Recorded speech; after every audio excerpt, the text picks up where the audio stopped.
Court ಆವರಣದಲ್ಲಿ ಕಳ್ಳನ ಹೆಂಡತಿ ಅಳ್ತಾಳೆ, ಸತ್ಯವಂತನ ಹೆಂಡತಿ ಅಲ್ಲ. ಕದ್ದಿಲ್ಲ ಅಂದಮೇಲೆ ಶಿಕ್ಷೆ ಹೇಗೆ ಆಗುತ್ತೆ? ಕೇಶವನಾಥನ ಹತ್ರ ದುಡ್ಡಿದೆ, ಅವನ ಸಾಕ್ಷಿಗಳನ್ನೆಲ್ಲ ಕೊಂಡ್ಕೊಬಿಡ್ಬಹುದು. ಅಯ್ಯ ತೆಗಿ, ಸಾಕ್ಷಿಗಳನ್ನ ಕೊಂಡ್ಕೊಂಡಿರ್ಬೋದು, ಸತ್ಯ ಕೊಂಡ್ಕೊಳಕ್ ಸಾಧ್ಯ ಇಲ್ಲ ಅಲ್ವಾ? ಅದಕ್ಕೆ ಅಣ್ಣ ಹೇಳ್ತಿರೋ ಸರಿಯಾಗಿದೆ. ನಾವು ಅಳಬಾರ್ದು, ಧೈರ್ಯವಾಗಿರ್ಬೇಕು. ಅಣ್ಣ ಪ್ರಾಮಾಣಿಕ.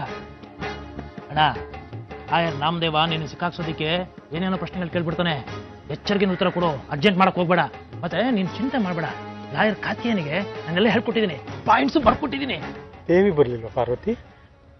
ಇಲ್ಲ, ಎಷ್ಟು ಕರೆದ್ರೂ ಬರ್ಲಿಲ್ಲ. ಮನೇಲೇ ಇರ್ತೀನಿ ಅಂದ್ಲು. ನಾನು ಒತ್ತಾಯ ಮಾಡ್ಲಿಲ್ಲ. ಅವಳು ಹೆದರ್ಕೊಂಡಿದ್ದಾಳೆ ರೀ. ಬಿಡು, ಅವಳು ಬರ್ದೇ ಇರೋದೇ ಒಳ್ಳೇದಾಯ್ತು. ಬನ್ನಿ ಅದಕ್ಕೆ ಟೈಮ್ ಆಯ್ತು.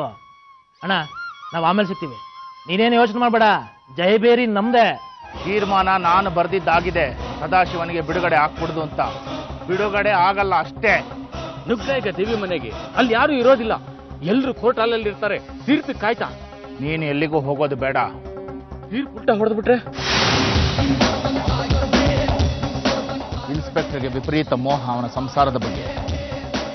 ನಾನು ಮೋಹವನ್ನು ನಾಶ ಮಾಡೋ ಭಸ್ಮಾಸುರ ಅಂತ ಗೊತ್ತಿದೆ ಅವನಿಗೆ. ಕೇಸನ್ನ ಸ್ಟ್ರಾಂಗ್ ಮಾಡಿದ್ದಾನೆ. ದೇವರೇ ಬಂದರೂ ಸದಾಶಿವನಿಗೆ ಬಿಡುಗಡೆ ಆಗಲ್ಲ.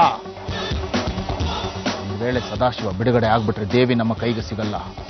ದೇವಿ ಸಿಗಲ್ಲ ಅಂದ್ರೆ ಶಂಖ ಸಿಗಲ್ಲ. ಸದಾಶಿವನಿಗೆ ಬಿಡುಗಡೆ ಆಗಲ್ಲ. ಯುವರ್ ಆನರ್, ಸದಾಶಿವ ಅವರ ಮೇಲೆ ಇರೋದು ಅಮ್ಮನವರ ಕಂಠಿಹಾರದ ಕಳ್ಳತನದ ಆರೋಪ.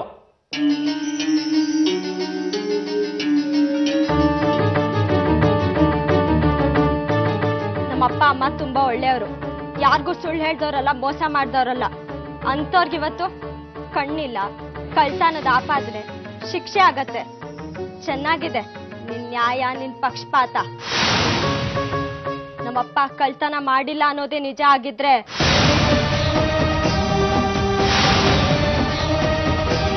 ನಮ್ಮಪ್ಪ, ನಮ್ಮಮ್ಮ, ನಾನು ಯಾರಿಗೂ ಅನ್ಯಾಯ ಮಾಡದೆ ಬದುಕ್ತಿದೀವಿ ಅನ್ನೋದೇ ನಿಜ ಆಗಿದ್ರೆ ಇವತ್ತು ನ್ಯಾಯ ಗೆಲ್ಬೇಕು.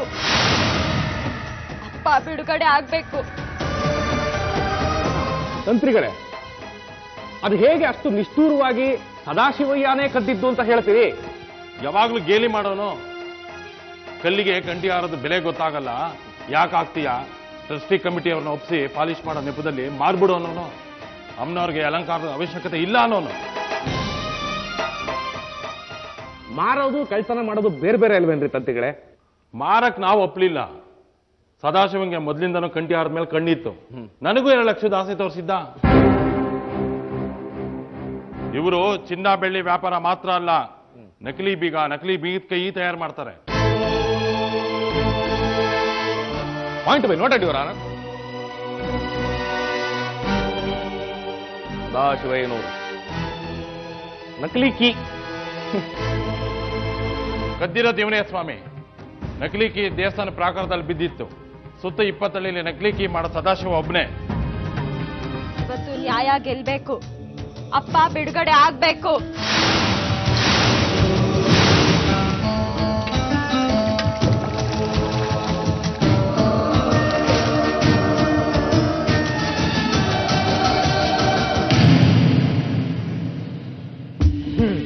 ಹೆಸರು? ನಾನು ನಾಗಭೂಷಣ, ದೇವಸ್ಥಾನದ ಟ್ರಸ್ಟಿ ಮೆಂಬರು. ಈ ಊರು ಶಾಂತತೆಗೆ ಹೆಸರು, ಹಾಗಾಗಿ ಕಾವಲುಗಾರನ ಜಾಸ್ತಿ ನೇಮಿಸಿಲ್ಲ. ಆ ಕಂಠಿಹಾರ ಕಳ್ತನಾದ ರಾತ್ರಿ ಈ ಸದಾಶಿವ ದೇವಸ್ಥಾನ ಸುತ್ತಮುತ್ತ ಓಡಾಡ್ತಾ ಇದ್ದ. ಈ ಸದಾಶಿವಯ್ಯ ಯಾವಾಗಲೂ ನನ್ನನ್ನು ಒಂದು ಪ್ರಶ್ನೆ ಮಾಡೋನು. ಏನಂತ? ಜನ ದೇವಸ್ಥಾನಕ್ಕೆ ದೇವರಿದ್ದಾನೆ ಅಂತ ಬರ್ತಾರೋ ಇಲ್ಲ ದೇವರ ಆಭರಣ ನೋಡಕ್ ಬರ್ತಾರೋ ಅಂತ. ಇವನ ನಾಸ್ತಿಕನಾದ್ರಿಂದ ಇವನ್ ಪ್ರಶ್ನೆ ಬಗ್ಗೆ ನಾನು ತಲೆ ಕೆಡಿಸ್ಕೊಂಡಿರ್ಲಿಲ್ಲ. ಅಂದ್ರೆ ನಿಮ್ಮ ಪ್ರಕಾರ ಸದಾಶಿವಯ್ಯನೇ ಕದ್ದಿರೋ ಸಾಧ್ಯತೆ ಹೆಚ್ಚು? ಸಾಧ್ಯತೆ ಅಲ್ಲ ಸ್ವಾಮಿ, ಕದ್ದಿರೋನು ಅವನೇ.